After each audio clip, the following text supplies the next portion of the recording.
पूछो उनसे, नोटिफिकेशन आ रहा है। सिस्टम में बैठा हूँ।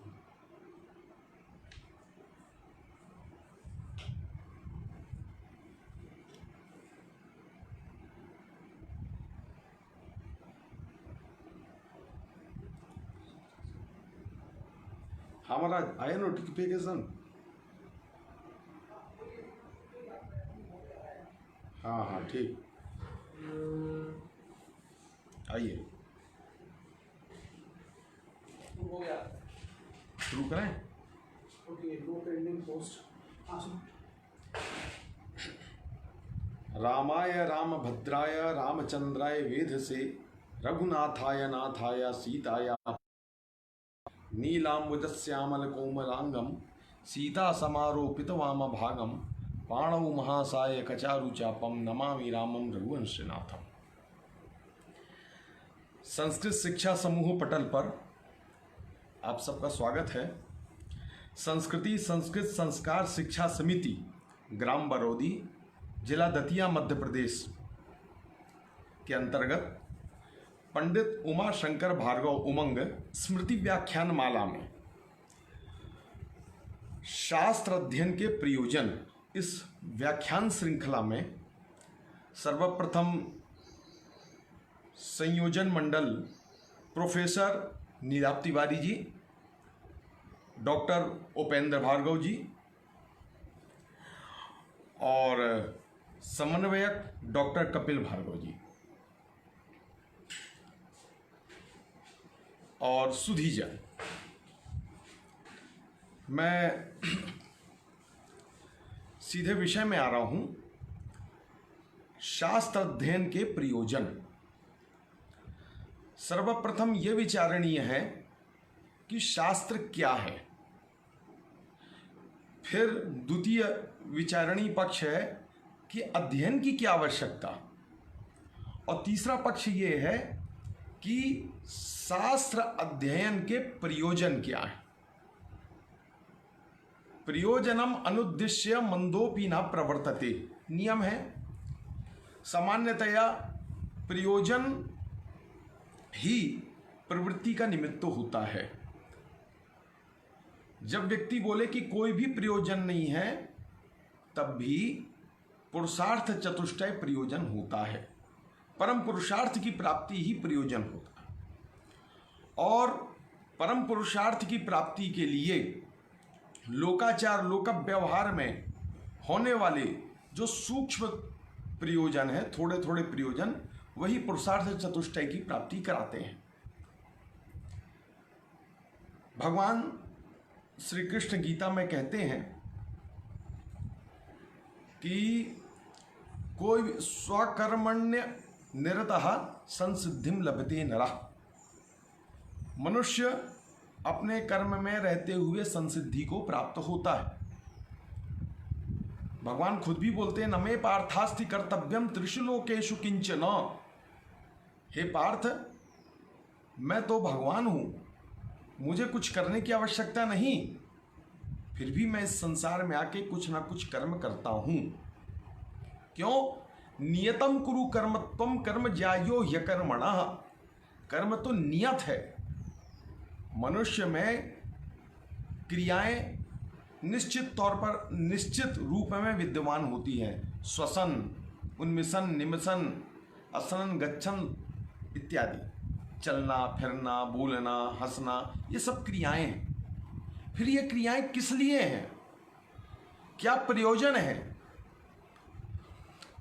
इसीलिए बताएं, 4 प्रकार के पुरुषार्थ होते हैं: धर्म, अर्थ, काम, मोक्ष। द्वंद्वान्ते द्वंद्वादौ द्वंद्व मध्ये च श्रूयमाणं पदम प्रत्येकम अभिसंबध्यते नियमानुसार। धर्म का अन्वय सबके साथ होगा कि हमारा व्यवहार धर्म के अनुरूप होना चाहिए। अब यह है कि शास्त्र किसे कहते हैं, शास्त्र की परिभाषा क्या है, तो विचार करते हैं। शासनात् संसनात् शास्त्रम। शास अनुशिष्ट धातु से भाव में जब लुट प्रत्यय होता है तो शासनात् अर्थात शासनम, जो शासन करे, और संसनात् करण में जब लिट प्रत्यय होता है अर्थात वह साधन परक होता है तब भी शास्त्रम। शास्त्र का उद्देश्य है वह आचरण करवाए। शासयति इत्यस्मिन् अर्थे शासनम, जो शासन करे, अनुशासित करे। क्या अनुशासित करे? अनुशासित ये तस्मात् शास्त्रम प्रमाणम ते कार्याकार व्यवस्थितौ। कार्य क्या करना है और क्या नहीं करना है। किम कर्तव्यम किम अकर्तव्यम कवियोप्यत्र मोहिता। जब कवि अर्थात विद्वान लोग भी क्या करना और क्या नहीं करना इसमें विमोहित हो जाते हैं, मोहित हो जाते हैं, तब आवश्यकता होती है शास्त्र की। और शास्त्र पद्धति क्या है? पद्धति ये है, हम व्याख्यान करके निर्णय लेते हैं। नागेश ने परिभाषेन्दु शेखर में यह परिभाषा पढ़ी है, व्याख्यान तो विशेषपत्ति नहीं संदेहाद लक्षणम।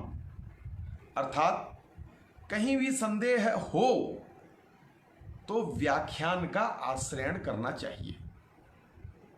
वह व्याख्यान कैसा हो? तो शास्त्रान्वितः, शास्त्र के अनुरूप हो। शास्त्र है क्या? तो अमर कोशकार कहते हैं, मोक्षेधि ज्ञानम अन्यत्र विज्ञानम शिल्प शास्त्रयो। अर्थात विज्ञान को ही शास्त्र कहा जाता है। मोक्ष विषयक बुद्धि को ज्ञान कहते हैं, किंतु विज्ञान जो शिल्प शास्त्रादि इत्यादि या विज्ञान अर्थात ज्ञान को प्रमाणित करने वाला वह होता विज्ञान। इसीलिए विज्ञान का दूसरा नाम शास्त्र है। ज्ञान क्या है? तो वेद राशियों को ज्ञान कहा जाता है। विद ज्ञाने धातु से निष्पन्न हुआ, इसलिए ज्ञान वेद। उन वेद के 6 अंगों को अर्थात ज्ञान तक पहुंचने वाली श्रृंखला जिसके माध्यम से हम पहुंचते हैं वह है 6 शास्त्र। शास्त्र शब्द विज्ञानवाचक है, तो एक प्रकार रूढ़ी भी है कि 6 शास्त्रों को ही शास्त्र कहा जाता है। बाद में शासनात् संसनात् शास्त्रम, इस व्युत्पत्ति के अनुसार जो हमें ज्ञान को बताने के लिए जो साधन तत्व होते हैं उस रूप में भी शास्त्र शब्द अभिहित प्रयुक्त है। अर्थशास्त्र में आया शिक्षा कल्पो व्याकरणम निरुक्ति छंदो विचित्र ज्योतिषम इति चांगानी। अर्थात शिक्षा उच्चारण विज्ञान की पद्धति को बताता है। कथम उच्चारणम करणीयम, उच्चारण कैसे करना चाहिए। पाणिनि शिक्षा नामक ग्रंथ है, ऋग्वेद का शिक्षा शास्त्र है, तो वहां उच्चारण विज्ञान तो ऐसे भी बताया गया है, चाशस्तु वदते मात्रम, कि नीलकंठ नामक जो पक्षी है वह एक मात्रा का उच्चारण करता है। द्विमात्रम चैव वायसः, और द्विमात्रिक उच्चारण कौआ करता है। शिखी रौती त्रिमात्रम, शिखी का मतलब मयूर त्रिमात्रिक उच्चारण करता है। नकलस्त्वर्धमात्रिकम, किंतु नकुल न्योला अर्धमात्रिक उच्चारण करता है। तो ऐसी उच्चारण विज्ञान पद्धति को बताने वाला जो शिक्षा ग्रंथ है वह पाणिनि शिक्षा, याज्ञवल्क्य शिक्षा, यह शिक्षा उच्चारण परक विज्ञान परक। शिक्षा के बाद आता है कल्प। कल्प सब कृपु सामर्थ्य, कल्पना, विनियोग, मंत्रों का ज्ञान, उन मंत्रों के ऋषि इत्यादि का जो ज्ञान कराने वाला शास्त्र है वह है कल्प। फिर व्याकरण शास्त्र, इनमें पौर्वापर्य संबंध नहीं है, सब अपने आप में प्रथम है। व्याकरण शास्त्र लोक व्यवहार में व्याकरण का मतलब मात्र ऐसा कि तीता अंति सु और जस नहीं। जब हम संस्कृत की बात करते हैं तो संस्कृत में व्याकरण एक प्राथमिक विद्या है जिसमें प्रकृति का और प्रत्यय का ज्ञान कराया जाता है। अर्थात प्रकृति क्या है, किस अर्थ में है, प्रत्यय क्या है और किस अर्थ में हुआ, फिर उसके बाद शब्द संसार शुरू होता है। वह व्याकरण प्रक्रियानुसार, प्रयोगानुसार और दार्शनिक पक्ष को लेकर भी है, जिससे शब्द सृष्टि प्रक्रिया और संसार की सृष्टि प्रक्रिया दोनों पर विचार किया जाता है। निरुक्त शास्त्र है जिसमें अर्थों का निर्वचन किया जाता है। छंद है, छदि धातु से बना है, आच्छादनात् इति छंदः, जो है मंत्रों में लयात्मकता प्रदान करता है, वह छंद शास्त्र है। ज्योतिषम और ज्योतिष शास्त्र यह समयक ज्ञान कराता है, कालक ज्ञान कराता है। साधारण कारण कहा गया है, किसी भी कार्य में समय कारण होता ही होता है। समय, दिशा, ईश्वरेच्छा, ये ऐसे साधारण कारण है, उसमें कारण है। जन्यानाम जनकः कालः, काल हर परिस्थिति का जनक है, इसीलिए वह कारण है। इस प्रकार हम देखते हैं शिक्षा, कल्प, व्याकरण, निरुक्त, छंद, ज्योतिष, ये 6 अंग हैं और ये 6 अंग ही षट शास्त्र कहलाते हैं। अब इनको जानने के बाद जब ये हैं तो इनका अध्ययन क्यों करें, ये भी जिज्ञासा होती है। तो जैसा कि मैं बताया, भगवान श्री कृष्ण ने कहा तस्मात् शास्त्रम प्रमाणम ते, हम कितना भी अच्छा बोलें लेकिन वह शास्त्रान्वित नहीं है। महाभाष्य पस्पसाहनिक में कैयट की जो व्याख्या है वह प्रदीप, उन्होंने कहा एकः शब्दः सुप्रयुक्तः शास्त्रान्वितः स्वर्गे लोके च कामधुक् भवति। व्याकरण के जानकार लोग इस पंक्ति का अपने हिसाब से अर्थ निकालते हैं। उनके अनुसार एक ही शब्द पढ़ो लेकिन शास्त्र के अनुसार पढ़ो, उसकी भाव भंगिमाओं को जानते हुए पढ़ो, तो वह लोक में भी और परलोक में भी कामधुक अर्थात कामधेनु के समान होता है। कोई वैद्यक इस पंक्ति को पढ़ता है, उसका कहना है एकः शब्दः, एक भी शब्द यदि आप अच्छे से पढ़ते हैं उस शब्द के पर्यायवाची शब्द होते हैं, उन पर्यायवाची शब्दों के पर्यायवाची शब्द होते हैं। जैसे हरि शब्द के यदि 14 अर्थ हैं तो उसका एक अर्थ सिंह भी पर्याय। फिर सिंह में आप देखिए, सिंह के लगभग 16 हैं, 16 अर्थ होते हैं। तो इस प्रकार यदि 14 अर्थ है, 14 पर्याय शब्द हरि के हैं तो उनके पर्याय के पर्याय कितने होंगे, और प्रत्येक शब्द की व्युत्पत्ति, उसके शब्द की प्रकृति, उसके अर्थ की प्रकृति के यदि हम अध्ययन करेंगे तो एक शब्द को पढ़ करके हम अनंत शब्दों के बारे में जान जाएंगे। तो ये जो पद्धति, ये क्रम है एका शब्द। योगी लोग एका शब्द कहा ओंकारः, ओंकार का जो अध्ययन करता है, ओंकार अर्थात एकमेव यदाम नातम भिन्नम शक्ति व्यपाश्रयात्। महर्षि भर्तृहरि ने वाक्य पदीय में कहा है एक ही शब्द है, क्या, एकमेव यदाम नातम ओंकारः भिन्नम शक्ति व्यपाश्रयात्, वह शक्ति के आश्रय के कारण भिन्न भिन्न दिखता है। अपृथक्वेपि शक्तिभ्य पृथक्ते नेव वर्तते, वह एक होते हुए भी पृथक पृथक, माने वेदानाम बहुमार्गत्वम, एक ही वेद है, फिर ऋग यजु साम अथर्व, फिर शाखा भेद से और अनंत, फिर पुराण उपपुराण भेद से अनंत, शास्त्र भेद से अनंत और स्मृति भेद से अनंत। तो अनंतत्व वस्तुतः एक है। ऐसे अणोरणीयान अर्थात सूक्ष्म से भी सूक्ष्म विज्ञान का अध्ययन करने वाला शास्त्र, महतो महीयान, विशाल से विशालतम कोटि तक पहुंचाने वाले शास्त्र हैं। इसलिए भी पढ़ना चाहिए। क्यों? दूरदर्शिता का मतलब ये होता है कि सूक्ष्म से सूक्ष्म बातों का भी ग्रहण करें और विशाल से विशाल बातों का भी अधिगमन करें।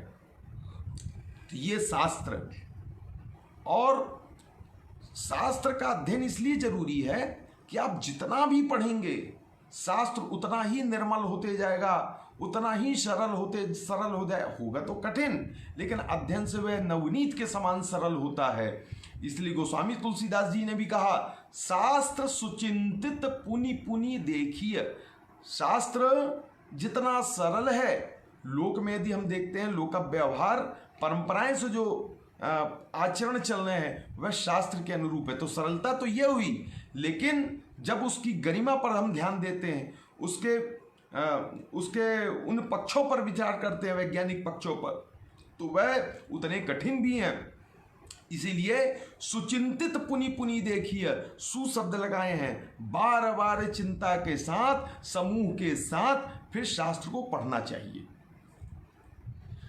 यह तो शास्त्र के अध्ययन की आवश्यकता है। प्रयोजन ये है, सकल संसार जितना भी संसार है, संसार का वातावरण, हमारा बोलना, उठना, बैठना, क्रियाएं जो भी हैं, वह क्रियाओं को यदि वह अनुशासित करता है तो वह शास्त्र है।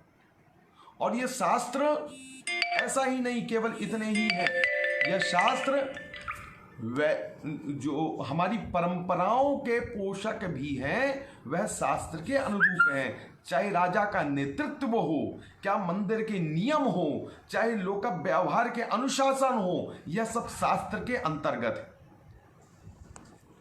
इसी क्रम में व्याकरण शास्त्र उपयोगी क्यों है? शास्त्र पढ़ने के भी कुछ अपने नियम होते हैं। जब हम न्याय शास्त्र के प्रथम ग्रंथ तर्क संग्रह का अध्ययन करते हैं तो बालानाम सुख बोधाय क्रियते तर्क संग्रह पढ़ा जा रहा है। फिर वहां बालक किसे कहते हैं? तो अत्राधीत व्याकरण काव्य कोश अनधीत न्याय शास्त्रो बाला कहा गया। अर्थात जो व्याकरण शास्त्र पढ़ा है वही तो न्याय शास्त्र में प्रवेश कर सकेगा। ठीक, अब हम चलते हैं साहित्य में। प्रथमे ही विद्वांसो वैयाकरण व्याकरण मूलत्वा सर्व विद्यानाम। यहां पर पहले विद्वान वैयाकरण है। क्यों? कि व्याकरण पढ़ेंगे तब हम काव्यों में प्रवेश करेंगे। ज्योतिष में देखते हैं, जो वेद वदनम सदनम ही सम्यक, भास्कराचार्य जी ने कहा, जो वेद वदन अर्थात व्याकरण का सम्यक अध्ययन किया हो, ऐसा व्यक्ति ज्योतिष भी पढ़ सकता है। अर्थात और वेदों को पढ़ने के लिए आदेश दिया जाता है कि ब्राह्मणेन निष्कारणो धर्मो षडंगो वेदो अध्ययो ज्ञेयश्च। यदि आप भारत में जन्म लिए, इस धरा में जन्म लिए हैं, निष्कारण रूप से बिना कारण के वेदों का अध्ययन करना चाहिए। यह निष्कारण धर्म है। और षडंगो 6 अंगों के साथ, षट्सु अंगेषु प्रधानम व्याकरणम, लेकिन उन 6 अंगों में प्रधान व्याकरण है। मूले च कृतो यत्नः फलवान भवति। और जब आप मूल अर्थात यदि कोई वृक्ष है, पौधा है, पौधे में यदि आपको जल डालना तो उसके मूल में डालें, वह फलवान होगा। तो मूल में थोड़ा श्रम करें, फिर उसके बाद ग्रंथों में प्रवेश करें। तो व्याकरण अध्ययन कैसे करें? अब ये बात आती है, व्याकरण अध्ययन का नियम क्या है और व्याकरण शास्त्र क्या है। शास्त्र क्यों पढ़ना है? तो शास्त्र में ताकि हम ज्ञान राशि तक प्रवेश कर सकें। और ज्ञान क्यों? क्योंकि ज्ञान जब हम पाएंगे तभी हम धर्म अर्थ अर्थात अर्थोपार्जन करना, व्यवहारोन्मुखी होना, काम का मतलब कामनाओं से युक्त होना, क्योंकि वहाँ भी प्रयोजन है संसार संचालन के लिए, काम और उसके बाद फिर मोक्ष। ये संसार में रहने के क्रम है और ये 4 चरण है जिसमें हम जगत में संसार में आकर के कुछ कृति हो सके, अर्थात जो उद्देश्य हमारा सफल हो सके। इसी क्रम में व्याकरण शास्त्र की जब हम बात करते हैं तो ये व्याकरण शास्त्र है क्या, क्योंकि व्याकरण शास्त्र का अध्ययन करने के बाद हम अन्य शास्त्रों में प्रवेश करेंगे, अन्यथा हम अर्थों का अनुमान करेंगे। भगवान श्री कृष्ण गीता में कहे हैं कि धर्म क्षेत्रे कुरुक्षेत्रे समवेता युजुत्सव, इसका हम हिंदी अर्थ समझेंगे अथवा श्लोक सुन करके अर्थों का अनुमान करेंगे, अर्थों को देखेंगे नहीं। अर्थों का यदि हम दर्शन करना चाहते हैं तो थोड़ा बहुत व्याकरण पढ़ना चाहिए। व्याकरण पढ़ेंगे तो व्याकरण का सबसे मूर्धन्य ग्रंथ है, प्रथम ग्रंथ है, वह है पाणिनि अष्टाध्यायी। भगवान श्री रामचंद्र हनुमान जी को देखते हैं और हनुमान जी भी भगवान श्री रामचंद्र को देखते हैं वाल्मीकि रामायण में, बहु व्याहरता नेना ना किंचित अपि भाषितम। और इस प्रकार से एक दूसरे को देखने के बाद अलग अलग स्थलों में बोलते भगवान श्री रामचंद्र सुवैयाकरण है। क्यों? क्योंकि उनके शब्दों में स्खलन नहीं हुआ, शुद्ध उच्चारण कर रहे हैं। तो राम भगवान भी जब हनुमान को देखते हैं तो ये भी शुद्ध उच्चारण कर रहे हैं, इनका भी शब्दों में स्खलन नहीं हुआ। और कई बार हनुमान को सुवैयाकरण शब्द से संबोधित भी किया गया, महर्षि वाल्मीकि ने किया। तो वह वैयाकरण पद पदार्थों का ज्ञान होना चाहिए, तो वह है पाणिनि अष्टाध्यायी। 4000 सूत्रों में यह है परिमंडित। और इसी अष्टाध्यायी के जो कुछ पूरक तत्व हैं वह धातु पाठ, गण पाठ, उणादि पाठ, लिंगानुशासन, यह उसके अंग है। पाणिनि अष्टाध्यायी की जो परंपरा है वह एक परंपरा सूत्रानुसार व्याख्या परंपरा, और दूसरी परंपरा है प्रक्रियानुसार व्याख्यान परंपरा, और तीसरी परंपरा है दर्शन परंपरा, दार्शनिक परंपरा। इनका जो मुख्य ग्रंथ है वह पाणिनि अष्टाध्यायी ही है। और उनके जो व्याख्याकार हुए आचार्य कात्यायन जिन्होंने वार्तिक लिखा, और आचार्य पतंजलि जिन्होंने महाभाष्य ग्रंथ का प्रणयन किया। इनमें दर्शन पक्ष भी है और प्रक्रिया पक्ष भी है और व्याख्यान पक्ष भी है। क्रम से और यह बढ़ता गया, उत्तरोत्तर विकास करता गया। आचार्यों ने इसके सभी पक्षों पर अध्ययन किया। अब जब हम व्याकरण का अध्ययन करते हैं, कोश के बारे में जानते हैं, और जब हम शब्दों का प्रयोग करना जानते हैं तो हमें शक्ति ग्रह होने लगता है। हम बोलते हैं अयम सिंहा, अयम सिंहा बोलते हैं, यह सिंह है। तो नस्तीति सिंहा, ये भी जानते हैं जो हिंसा करे उसे ही सिंह कहा जाता है। ऐसे जो अर्थ आते हैं यह व्याकरण शास्त्र से आते हैं। तो जब हम लोक में भाषा का व्यवहार करते हैं, लोक में जब हम परस्पर बातचीत भी करते हैं, तो उसका अर्थ ज्ञान कैसे हो सकता है? जैसे हम युद्ध के मैदान में बैठे हों और बोले सैंधव माने, सैंधव लेके आओ, तो वहाँ सैंधव शब्द का अर्थ घोड़ा होगा। कि तुम भोजन के समय बैठे हैं और कहें सैंधव माने, तो वहाँ सैंधव शब्द का अर्थ नमक होगा। ये व्यवहार कैसे होता है? तो शक्ति ग्रह व्याकरणोपमान कोशाप्त वाक्यात व्यवहारतश्च वाक्यस्य शेषात् विवृते वदन्ति सानिध्यतम सिद्ध पदस्य वृद्धाः। अर्थात शक्ति ग्रह शब्द के अर्थ का समुचित ज्ञान व्याकरण शास्त्र के द्वारा होता है। उपमान शास्त्र के द्वारा होता है, आप्त के द्वारा होता है और व्यवहार के द्वारा होता है। तो ये व्यवहारिक ज्ञान ये सब प्राप्त करने के लिए पहले हमें पद पदार्थ जानना पड़ेगा, तब हम उस शब्द के स्वारस्य को, उस शब्द के मुख्य अर्थ को जान सकेंगे। और जब हम एक बार मुख्य अर्थ को जान पाएंगे, क्यों थोड़ा भी स्खलन, थोड़ा भी प्रमाद शास्त्र के अर्थों को अनर्थ कर देता है। अर्थात शास्त्र में जो शब्द जो पद कहे गए हैं उनका अक्षरशः वैसा ही अर्थ का अनुगमन यदि नहीं किए तो कालांतर में वह कोई दूसरी बातें करने लगेगा। चाहे हम कोई भी शास्त्र क्यों ना पढ़ें, इसीलिए सब हम जैसा बोल रहे हैं वैसा ही अर्थ यदि समझेंगे नहीं, कोई दूसरा अर्थ समझेंगे तो हो सकता है अनर्थ का कारण हो। चिकित्सादि शास्त्रों में हम देखते हैं, हम ज्योतिष शास्त्र में देखते हैं, तो वहाँ सूर्य को एक कहना हो, शून्य कहना हो, तो वहाँ पर शब्दों के द्वारा ही आकाशम ऐसा आकाश का मतलब शून्य, अर्थात शब्दों से ही हम अर्थों की ओर प्रवेश करेंगे। हम छंद शास्त्र पढ़ते हैं, छंद एक वैदिक छंद है और लौकिक छंद है।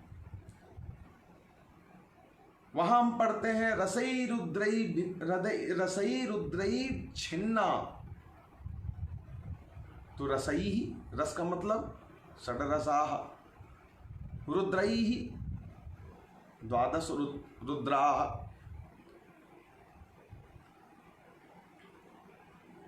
एकादश रुद्राः। ये जो बातें हैं ये सब शब्द के द्वारा ही आती हैं। तो तस्मात् शास्त्रम प्रमाणम ते कार्याकार्य व्यवस्थितो, भगवान श्री कृष्ण गीता में कहे हैं। यह तो इसके प्रयोजन हुए और शास्त्रान्वित आचरण भी होना चाहिए।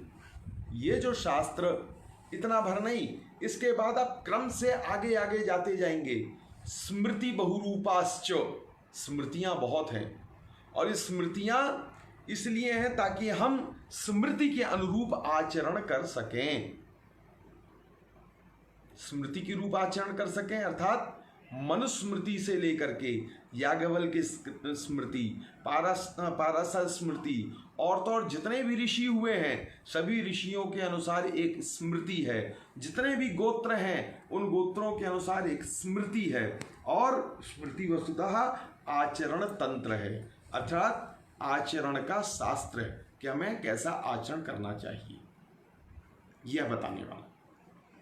क्यों आचरण करना ही महत्वपूर्ण है संसार में, कि संसार में आए हैं। जितने भी हम पंचतंत्र इत्यादि ग्रंथों, नीति शतकम इत्यादि को देखते हैं, अर्थात नीति विषयक जितने भी ग्रंथों का अध्ययन करते हैं, वह नीतियां क्या हैं? वह नीतियां केवल मनोरंजन नहीं है। वह नीति संग्रह में जो नीति की बात आई है, कथा छलेन बालानाम नीतिस्तदिह कथ्यते, कथा तो छल है, हमें तो नीतियों का ज्ञान कराना है। कैसी नीतियां? उद्योगेन ही सिद्ध्यंति कार्याणि न मनोरथैः नहीं सुप्तस्य सिंहस्य प्रविशन्ति मुखे मृगा। इतने सरलतम तरीके से उदाहरण प्रत्युदाहरण देते हुए कि उद्योग करना ही है। वेदों की बातें आदेश, लेकिन उन आदेशों को कैसे हम समझें, कैसे अपने आचरण में उतारें और उसको कैसे सरल से सरल करें, तब पुराण साहित्य आए। पुराण साहित्यों में उदाहरण के द्वारा बताया गया, साहित्य आया और साहित्य आके बताता है कि रामादिवत वर्तितव्यम न च रावणादिवत, हमें आचरण तो राम के समान करना चाहिए। जैसे राम का प्रत्येक जीवन, राम के प्रत्येक क्रियाकल्प, राम का प्रत्येक आचार व्यवहार शास्त्र के अनुरूप है। इसलिए एक जगह तो ये भी लिखा, रामो विग्रहवान धर्मः, राम विग्रहवान धर्म है। तो ये जो साहित्य जो श्रृंखला है, ये जो शास्त्र की पद्धति है, शास्त्र भटकने नहीं देता है, शास्त्र के माने वेद का अध्ययन करना, हमें वेद तक पहुंचना है, षडंग शास्त्रों का अध्ययन करना है, साहित्यादि का अध्ययन करना है, और वह भी साहित्य कैसा हो? यस्तु शास्त्रान्वितः वेदान्वितः, वेद के अनुरूप हो, समाज के अनुरूप हो, ना कि समाज से बहिर्भूत हो। थोड़ा भी अनर्थक के शास्त्र से विमुख होते ही हम विमुख हो जाएंगे। उदाहरण भी दिया जाता है श्रीमद् भागवत महापुराण में। एक जगह ऐसा उदाहरण है कि अजामिल नाम का, अजा मिलोपि दुरात्मा यन नाम विविशो गृणन, अजामिल नाम का एक वैदिक विद्वान था, किंतु छोटे से दुस्संग के कारण, कुसंस्कार के कारण वह पतित हो जाता है, फिर पतित होता ही जाता है, उसे मौका नहीं मिलता सुधरने का। इसीलिए हम भ्रष्ट ना हो, इसीलिए सतत अध्ययन करते रहना चाहिए। और इतना भी नहीं, नीतिकार तो ये बोलते हैं काव्य शास्त्र विनोदेना कालो गच्छति धीमताम। यदि आप विद्वान हैं, आपके अंदर में मस्तिष्क है, बुद्धि है, तो काव्य शास्त्र विनोद, उनका विनोद कहाँ होगा? काव्य का अध्ययन करने में, शास्त्र का अध्ययन करने में। लेकिन यदि ये नहीं है तो निद्रा, नशा और विवाद, इन 3 स्थलों में आपका समय व्यतीत होगा। लेकिन जिनके पास बुद्धि है, थोड़ा भी अध्ययन करते हैं, तो काव्य शास्त्र विनोदेन कालो गच्छति धीमताम। और इतना भी नहीं, जब हम शास्त्र और सदग्रंथों का अध्ययन करें तो ये भी माने अजरा मरावत प्राज्ञा विद्यामर्थम च चिंतयेत। अपने आप को अजर और अमर समझ करके यह करना चाहिए, पढ़ना चाहिए। एक नीतिकार और भी बोलते हैं कि दिवसम अवंध्यम कुर्यात् दानाद अध्ययन कर्मणः। अपने दिन को अवंध्य अर्थात सार्थक करना चाहिए, दान करके और अध्ययन करके। दान भी कई प्रकार के होते हैं, लेकिन अच्छा दान भी वही करेगा जो अच्छा बुद्धि का दान, विचारों का आदान प्रदान ही सर्वोत्तम दान माना जाता है। क्योंकि वस्तुओं का जो आदान प्रदान होता, तो वस्तु नित्य ही अनित्य है, आगे जाके नष्ट हो जाएंगी।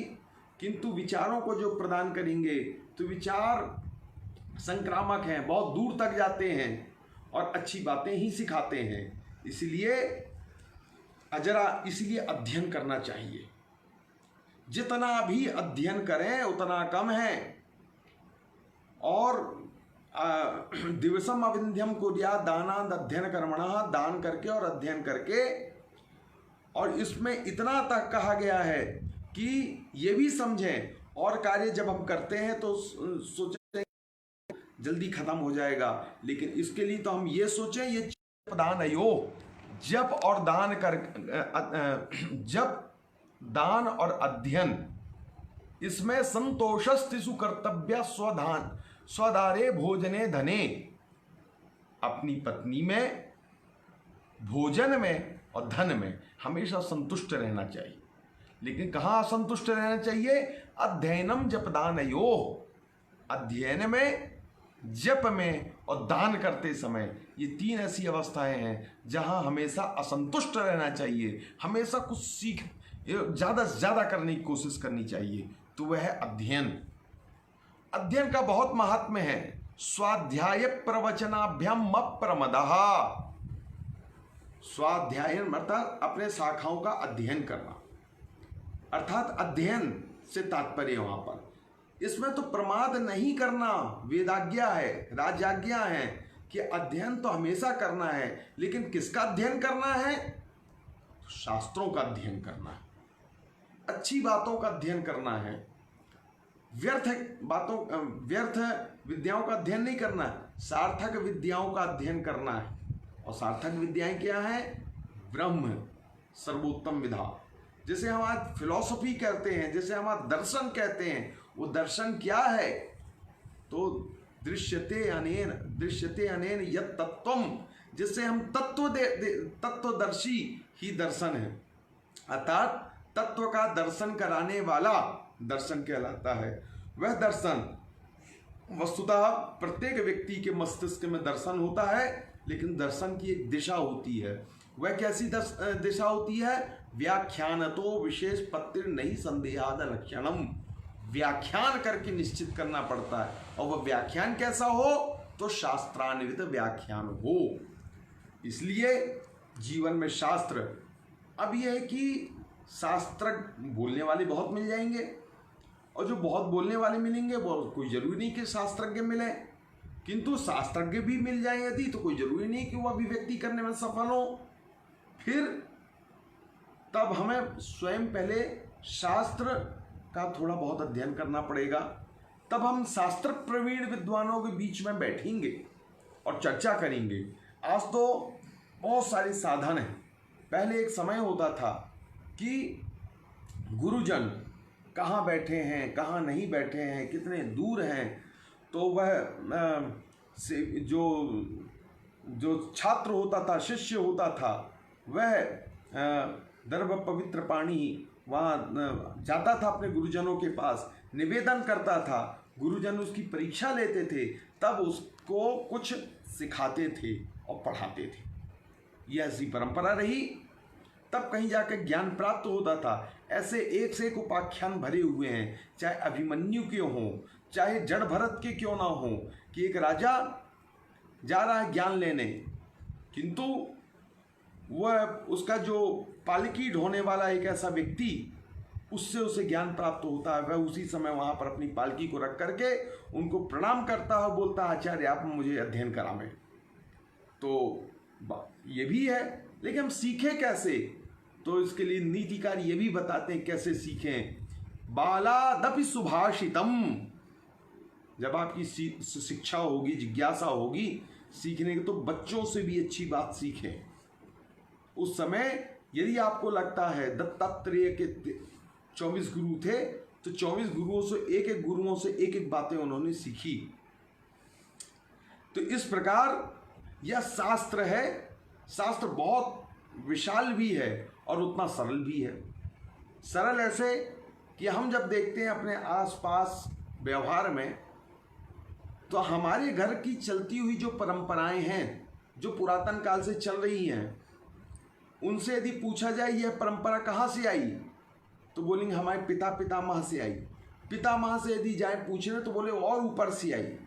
लेकिन वह जो परंपराएं चली आ रही हैं, वह प्रायोगिक रूप में है, वह पारमार्थिक रूप में है, लेकिन शब्दता कहाँ निबद्ध हैं? उन ग्रंथों में। तो बीच बीच में बैठ करके उन परंपराओं पर चर्चा करनी चाहिए कि यह जो हमारी चर्चा, यह जो है, यह किस शास्त्र से संबंधित है, और उससे इसका मैच करके, उससे इसको मिलाते हुए अपने, क्योंकि कभी कभी परंपराओं में कुछ चीज़ें घट जाती हैं कालांतर में, अभाव में, और कुछ जुड़ जाती हैं।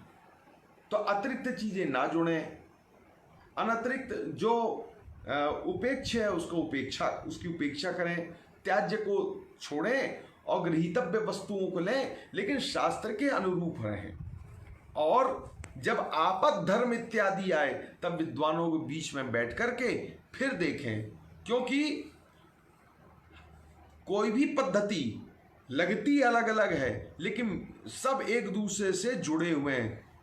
तंतु के समान, जैसे मकड़ी का जाल, प्रत्येक तंतु दूसरे तंतु से, भले वो किनारे का तंतु क्यों ना हो, बीच वाले तंतु से जुड़ा हुआ है। तो हमारा लोक का व्यवहार, चाहे वो दूर से दूर तक क्यों ना हो, सब शास्त्र से जुड़ा हुआ है। तो चाहे वह व्याकरण शास्त्र हो, चाहे ज्योतिष शास्त्र हो, चाहे छंदा शास्त्र हो, चाहे निरुक्त शास्त्र हो, चाहे वह कल्प हो, इनसे जुड़ा हो, अर्थात वेद राशि से जुड़ा हो, एक विधि, इन सब से जुड़े होने के कारण वह कहीं किसी से तिरोभूत नहीं है। जब हम आयुर्वेद की बात करते हैं, तो आयुर्वेद की बात करते करते हम चिकित्सा शास्त्र, अष्टांग आठों अंगों के साथ चिकित्सा शास्त्र की भी बात करते हैं। जब हम चिकित्सा शास्त्र की बात करते हैं तो उसमें वनस्पति शास्त्र भी वैसे ही संबद्ध है, रत्न विज्ञान भी वैसे ही है, ज्योतिष शास्त्र भी वैसे ही प्रविष्ट है, व्याकरण शास्त्र भी प्रविष्ट है। कैसे करना है, माने प्रत्येक शास्त्र एक दूसरों से जुड़े हुए। और दर्शन की इसमें अत्यंत महत्वपूर्ण भूमिका है, जो हमें बीच बीच में यह बताता रहता है कि निष्प्रयोजन कार्य नहीं करना है। इसमें कम से कम मोक्ष क्या, तो मोक्ष को बताने वाले अनंत दर्शन है। यह केवल यह बताते कि शास्त्र केवल परम पुरुषार्थ ही प्रदान नहीं करता, शास्त्र लोक में रहते हुए, अर्थात जो व्यक्ति शास्त्र का अध्ययन करता है वह एक अच्छा नागरिक भी होता है। तो अच्छी नागरिकता पाने के लिए भी शास्त्र का समुचित अध्ययन करना चाहिए। शास्त्र में सिखाता है कि हमें वृक्षों के साथ कैसा व्यवहार करना चाहिए, धरती के साथ कैसा व्यवहार करना चाहिए, जल के साथ कैसा व्यवहार करना चाहिए, वायु के साथ कैसा व्यवहार करना चाहिए। तो जब शास्त्र इतनी सूक्ष्म से सूक्ष्म बातों पर चिंतन प्रकट करता है, निष्कर्ष देता है, तो बड़ी सी बड़ी बातों पर कैसे नहीं देगा। आज की जो समस्याएं हैं, निश्चय ही समस्याएं, लेकिन समाधान भी शास्त्र के पास ही है। और यह जो समस्याएं हैं, तो कहीं ना कहीं हमारा स्वच्छंद आचरण, अर्थात शास्त्र विरुद्ध आचरण और प्रकृति के विरुद्ध आचरण, यह हमें आज इस दिशा में लेके आया। किंतु ऐसा नहीं है कि समाधान नहीं है। शास्त्र और भगवान, इनमें कोई अंतर नहीं है। तो ईश्वरः सर्वोपायवित्, ईश्वर को सर्वोपायवित् कहा गया, अर्थात सभी प्रकार के उपायों को जानने वाला है यह। तो वह, अब फिर हम अध्ययन करते हैं, फिर देखते हैं, एक सिद्धांत निकालते हैं, उस सिद्धांत के अनुरूप आचरण करते हैं। और आपको यह भी बता दें कि तरंग विज्ञान को हमारा शास्त्र पहले से ही मानता है। जब हम चिंतन करते हैं, चिंतन करने के बाद एक अभूतपूर्व प्रतिभा उत्पन्न होती है। महर्षि भर्तृहरि ने वाक्य कांड में प्रतिभा का वर्णन किया, अर्थात कोकिल का जो मधुर उच्चारण है वह उसकी अपनी प्रतिभा। तो वह जो प्रतिभा चिंतन से प्रकट होती है, और वह ऐसा नहीं कि मात्र इसी धरातल भारत में ही, वह अमेरिका में बैठे हुए भी कहीं भी कोई व्यक्ति यदि सद्विचारों पर चिंतन करता है तो वह कहीं ना कहीं प्रतिभा, अर्थात व्युत्पत्ति का ही एक स्वरूप है, वह उत्पन्न होती है। और वह प्रतिभा उत्पन्न होती, जब मानव कल्याण में वह प्रतिभा लगे तो वह समाधान के रूप में होती। और यह जो प्रतिभा, यह अभ्यास, सतत अभ्यास से आती है। इसलिए हम देखते हैं कि हमारे बीच में जो वैज्ञानिक लोग हैं, वैज्ञानिक वर्ग है, वह सतत अध्ययन करता रहे, वह परिस्थितियों का अध्ययन करता है, व्यवस्था का अध्ययन करता है। और आचार्य जन जो हमारे हुए वो सतत अध्ययन करते हैं। महर्षि पाणिनि के विषय में महाभाष्यकार लिखते हैं कि सूत्र लिखने का अधिकार किन्हें है, तो बोले आचार्यों को, शास्त्रज्ञों को है। कैसे? कि बोलते हैं कि वो दर्भ पवित्र पाणी शुचावकाश उपविश्य महता यत्तेन सूत्राणि प्रणयति स्म, दर्भेण पवित्र पाणिर्यस्य। दर्भ से हो पवित्र पाणी जिसकी, पवित्र हाथ हो, करतल जिसके, अर्थात जो दर्भ अर्थात कुशा पहन करके बैठे। कब बैठे हैं? शुचावकाश से, प्रकाश सुबह 4 बजे का समय, पूर्व की ओर दिशा मुख करके, क्योंकि सूर्य वहीं उदीयमान होता है। तो जब तक सूर्य का उदय नहीं होता तब तक अंधकार होता है। तब तक चिंतन करते हैं, सतत चिंतन करते हैं, गायत्री आदि मंत्र के द्वारा चिंतन करते हैं। उस चिंतन का फल जो है शास्त्र के रूप में, एक विचार के रूप में कौंधता है। और वह जो विचार है कैसे कैसे विचार आते हैं। तो बोलते हैं नृत्यावसाने नटराज राजो ननाद ढक्काम नव पंचपारम उद्धर्तु कामः सनकादि सिद्धान एतद विमर्शे शिव सूत्र जालम। नंदिकेश्वरी कृत काशिका में यह श्लोक आया है कि नृत्यावसाने एक नृत्य गात्र विक्षेपे, गात्र का विक्षेप करना भी नृत्य है। नृत्य और नृत्य ये दोनों अलग अलग है, लेकिन उस अवस्था में सनकादि सिद्ध ऋषि तो उसे परम ज्ञान के रूप में लेते हैं। महर्षि पाणिनि इत्यादि ऋषि, महर्षि पाणिनि उसको चतुर्दश सूत्र के रूप में लेते हैं, और उसके बाद से शिक्षा शुरू होती व्याकरण शास्त्र की, व्याकरण शास्त्र शुरू होता है। तो ये आचरण बताया जाए, ये इस प्रकार का आचरण करना चाहिए। यह बताए कि हम प्रातः काल उठें अथवा उस अवकाश काल में सतत चिंतन कर रहे हैं विषय वस्तु का, तो निश्चय ही हम किसी नवनीत समय विचार को प्राप्त होंगे। पुनश्च एक बार कहना चाहूंगा कि यह तब संभव हो पाता है जब हम बंधे हों, प्रयोजन से युक्त हों। प्रयोजनम अनुद्देश्य, बिना प्रयोजन के मूर्ख भी कहीं प्रवृत्त नहीं होता। अवश्य कोई ना कोई प्रयोजन होता है। तो जब मूर्ख प्रवृत्त नहीं होता तो निष्प्रयोजन हम क्यों, बल्कि निष्प्रयोजन कार्य करने के लिए निषेध भी है। प्रयोजन क्या होना चाहिए, नहीं हो तो किसी को प्रसन्नता हो, यही प्रयोजन हो। तो और प्रयोजन का मतलब क्या है, तो चार ही प्रयोजन है, या तो धर्म, धर्म पूर्वक अर्थ, धर्म पूर्वक काम और मोक्ष। ये चार ही पुरुषार्थ हैं। सतत इसमें प्रयत्नशील रहना चाहिए, और वह तभी संभव है जब हम शास्त्रों का अध्ययन करते हुए, शास्त्रों पर चिंतन प्रकट करते हुए यह सब करें। और शास्त्रों तक पहुंचने का रास्ता क्या है, तो सतत अध्ययन, अध्ययन ही अध्ययनात् पराजयते प्रयोग है। अध्ययन से पराजित नहीं होना है, लेकिन अध्ययन करते हुए ही वहां तक पहुंचना है। यदि पराजित भी हो तो अध्ययन से हो, और यदि लगे तो भी मैं अध्ययन में लगे, तो लेकिन सतत अध्ययन करना है। क्योंकि मनुष्य के शरीर में यदि सतत संचाल्यमान कोई वस्तु है, सतत संचालित होती है, और हमेशा कोई ऐसी इंद्रिय कार्य करती है, तो वह मन इंद्रिय, मन का बुद्धि से संयोग होता है। तभी हमें किसी चीज का, चाहे वो सन्निकर्षों का ज्ञान होता है, प्रत्यक्षादि का ज्ञान होता है, अनुमान आदि का ज्ञान होता है। तो ज्ञान, ज्ञानाधिकरणम आत्मा, आत्मा का भी ज्ञान करना है, तो ज्ञान, और ज्ञान के लिए अध्ययन, अध्ययन के लिए बुद्धि, ये क्रम है सबका। तो ये क्रम हमारा बने रहे, ये क्रम कहीं से टूटे ना, छूटे ना, तो इसलिए भी जो है अध्ययन होता रहे। यह शास्त्र सुचिंतित पुनि पुनि देखी, गोस्वामी तुलसीदास जी का यह जो छोटा सा सूत्र है, यह जो चौपाई है, चौपाई नहीं महत्वपूर्ण सूत्र है। इसमें बहुत, इसमें जितना सरल दिख रहा है उतनी ही इसकी जटिल व्याख्या है इसकी, और व्यवहारोपयोगी है। तो